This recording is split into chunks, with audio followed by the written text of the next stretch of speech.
Hare Krishna. Reading from Bhagavad Gita as it is. Reading from the second chapter, contents of the Gita summarized. Bhagavad Gita ki Jai, Srila Prabhupada ki Jai, Om Namo Bhagavate Vasudevaya. Reading the last two verses of the second chapter. Second chapter is a lengthy chapter with 72 verses. We are on 71st verse and we are understanding what Sthita Pragya means. Vihaya kamaya sarvan pumams charati nispraha nirmamo nirahankara sashantimadi gacchati. A person who has given up all desires for sense gratification, who lives life free from desires, who has given up all sense of proprietorship and is devoid of false ego, he alone can attain real peace. Purport: by His Divine Grace, A.C. Bhaktivedanta Swami Srila Prabhupada ki Jai. To become desireless means not to desire anything for sense gratification. In other words, desire for becoming Krishna conscious is actually desirelessness. To understand one's actual position as the eternal servitor of Krishna, without falsely claiming this material body to be oneself, without falsely claiming proprietorship over anything of the world, is the perfect stage of Krishna consciousness. One who is situated in this perfect stage knows that because Krishna is the proprietor of everything, everything must be used for the satisfaction of Krishna. Arjuna did not want to fight for his own sense satisfaction, but when he became fully Krishna consciousness, he fought because Krishna wanted him to fight. For himself, there was no desire to fight, but for Krishna, the same Arjuna fought to his best ability. Real desirelessness is desired for the satisfaction of Krishna, not an artificial attempt to abolish desires. The living entity cannot be desireless or senseless, but he does have to change the quality of the desires. A materially desireless person certainly knows that everything belongs to Krishna, Isha Vasyamidam Sarvam, and therefore he does not falsely claim proprietorship over anything.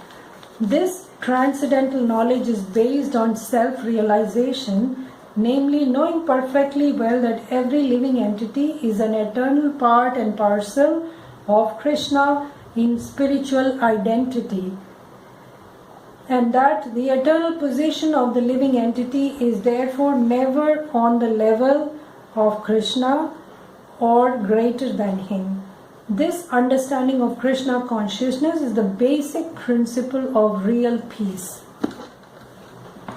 So, verse number 71 talks about the qualities of Sthita Pragya person. He gives up all objects of sense enjoyment. He is without desires. He has given the false sense of possessiveness. He knows that everything belongs to Krishna. He is just his servant. And he is devoid of false ego. He does not identify himself with this body. The body also belongs to Krishna. And only such a person in true Krishna consciousness can attain true peace. Finally, the last verse, 72 of second chapter. Esha brahmi sthiti partha nainam prapya vimuhyati Stitvasyam antakalepi brahma nirvanam richati. That is the way of spiritual and godly life, after attaining which a man is not bewildered. If one is thus situated, even at the hour of death, one can enter into the kingdom of God. Purport: one can attain Krishna consciousness or divine life at once, within a second, or one may not attain such a state of life even after millions of births. It is only a matter of understanding and accepting the fact Khatwang Maharaja attained this state of life just a few minutes before his death. Maharaja attained the state of life just a few minutes before his death by surrendering to Lord Krishna. Nirvana means ending the process of materialistic life. According to Buddhist philosophy, there is only void after the completion of this material life, but Bhagavad Gita teaches differently. Actual life begins after completion of the material life. For the gross materialist, it is sufficient to know that one has to end this material way of life, but for persons who are spiritually advanced, there is another life after this materialistic life. Before ending this life, if one fortunately becomes Krishna conscious, he at once attains the stage of Brahma Nirvana. There is no difference between the kingdom of God and devotional service of the Lord, since both of them are on the absolute plane.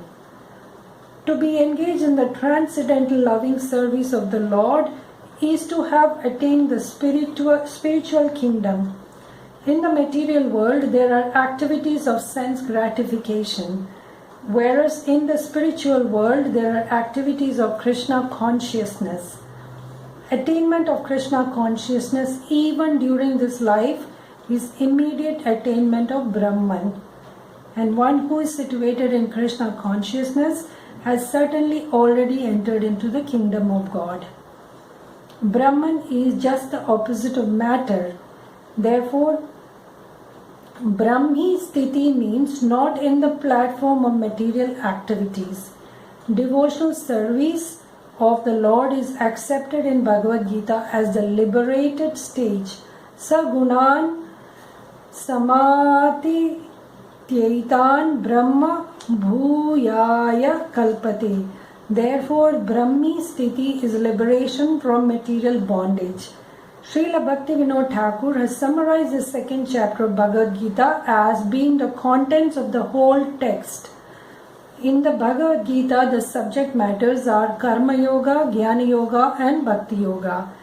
In the second chapter, Karma Yoga and Jnana Yoga have been clearly discussed.